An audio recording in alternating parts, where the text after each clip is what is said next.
Good morning, Internet. This is John Ben, and I'm here with another Lightroom tip. I have this street photo loaded into the Develop module of Lightroom. It's a couple of tight-pants-hipsters at UBC who apparently just woke up near the sub, and I'd like to convert this to black and white. My usual starting point for a black and white conversion is to look at the Lightroom presets for black and white conversions. So the looks here and the filters, you can scroll over these with your mouse and you see in the top left that the preview thumbnail changes to show you what it will look like. This is a good way to quickly assess which ones are complete crap and you don't need to look at. The ones that you think look nice you can click on and see full screen. So these presets are great starting points for a lot of images, but you shouldn't feel limited to the presets that give you a black and white image. There's a lot of presets that come with Lightroom that have some color with them, and you can also use those to do black and whites. You just have to get rid of the color. So for example, Antique Light has this very orange color cast to it, but underneath that it has a black and white image. So just get rid of the split toning, which is causing this orange, and now you have a black and white starting point.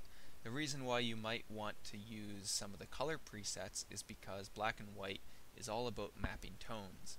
So tones, the colors that the image has get mapped onto black and white, and that the algorithm used to do that is going to be different for all of these presets, and the ones that have a color cast also have a different tone mapping, and some of those tone mappings you might prefer them over the black and white presets. One of my favorites is Aged Photo. Click on this. I love Aged Photo, the way it looks, the desaturated sepia look that it has. It also does quite a good job of mapping tones for a lot of images, so you just have to drag saturation down and then you can see what that looks like in black and white. If you find you're doing this a lot, you can create your own preset. So presets, you can add your own, and then that'll give you a shortcut to quickly see what Aged Photo black and white looks like. You can just click on it like any other preset. So that's something you could consider doing. Split tone's another one of my favorites. It's very punchy, and usually you have to bring the contrast back a little bit because it goes a bit too far, and it has this outrageous purple split tone on it, but you can turn that off and you get a very punchy version of your photo. The other thing that I'll mention before I conclude is that these black and white presets, some of them actually have color in them. It's just been removed.